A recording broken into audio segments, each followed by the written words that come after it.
Hey everybody, welcome back to another video of iPhone Bloke where we help quality people to pick up quality product.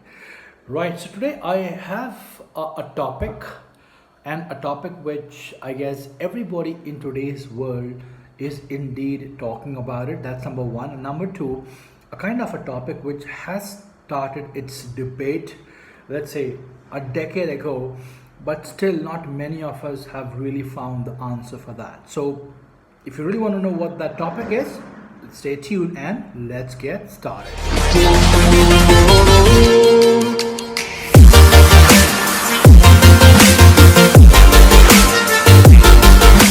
So if you happen to be a new buyer in the field of SUV and looking to buy your brand new dream SUV, then I'm sure there's one question which will pop up in your mind, and the question is, shall I go ahead and buy petrol SUV, or shall I stick to original diesel SUV, which has been a trend for a long time?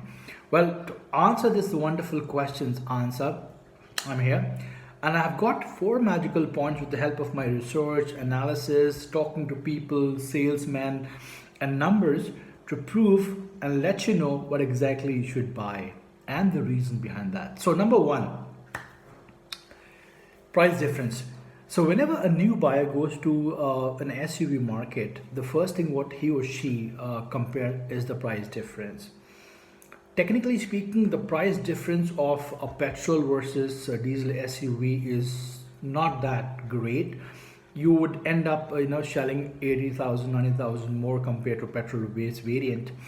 And that's the primary reason why people normally tend to prefer these days petrol-based engine. So that's point number one.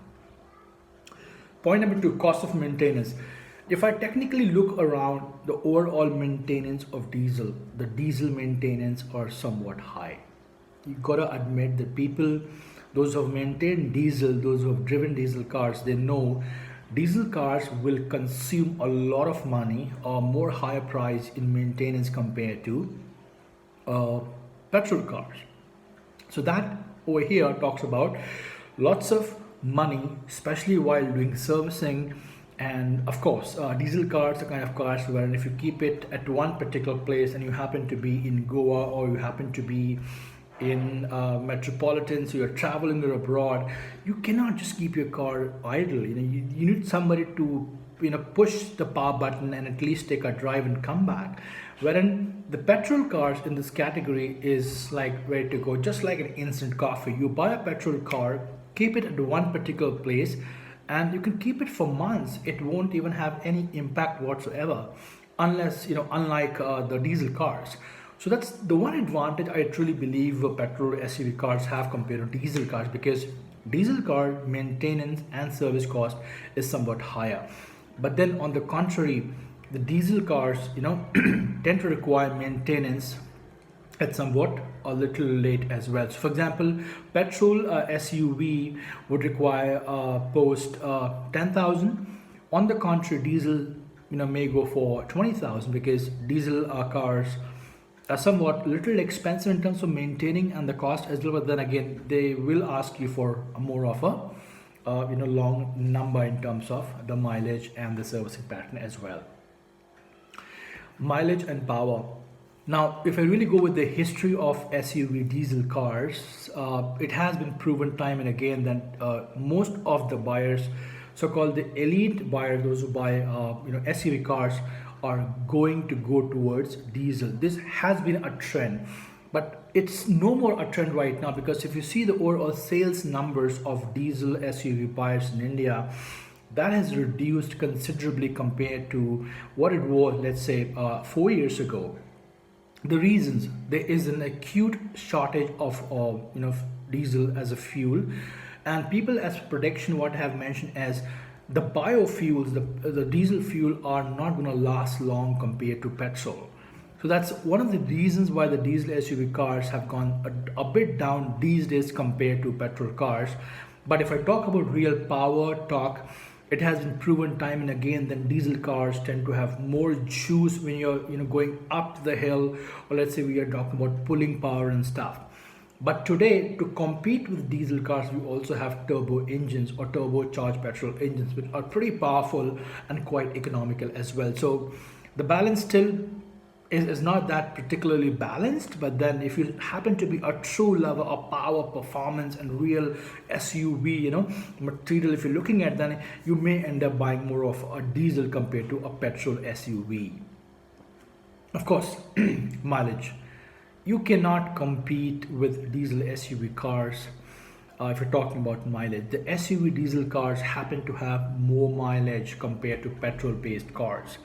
That is a prime factor for a lot of elite buyers because they normally opt for highway journeys or state transport, or they go and have a touring vehicles and stuff like that. And in that long run, you would prefer a diesel engine compared to a petrol engine because the efficiency becomes even better, the pulling power becomes even better, and people, those who are in the automobile section, if you ask to them, they would normally talk about diesel SUVs. The reason is it's pricey, number one. Number two, it's more of a value for money in terms of mileage and efficiency, and of course it tends to have more of a torque at a very early stage of RPM. So that's why the mileage and torque is also going great guns for diesel SUV cars. Right, the fuel difference at the end. I think that's, I guess, 50-50 right now, because if you see the diesel price right now in India, it is not a huge difference between diesel versus petrol, hardly a difference of 8 to 9 rupees per liter. So in this particular let's say comparison, I think diesel and petrol are kind of neck to neck. But then if you really want to make a decision in today's arena with context to what you should buy, then I would recommend go for a petrol. There are three basic reasons. First, petrol cars have got turbocharged engines which are pretty powerful, number one. Number two, great mileage and great driving dynamics. And the engine will not have much of a servicing cost as well at the end of the servicing period. And the engines nowadays with petrol cars are a little lighter as well, so that also helps you in getting more mileage and more performance.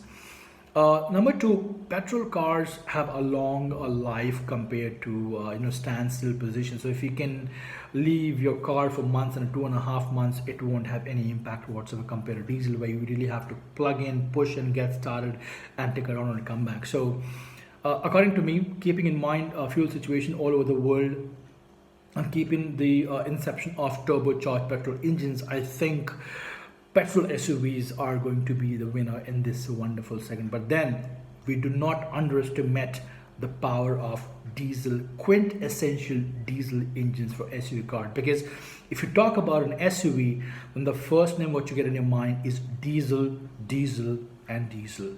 But my recommendation would be petrol, because you may not have more of a fuel left, let's say in 10 years down the line, for diesel compared to petrol. So the winner is petrol SUV cars in 2021.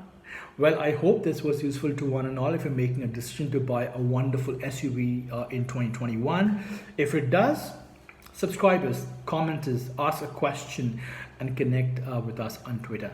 Till next time, you take care and thanks for watching.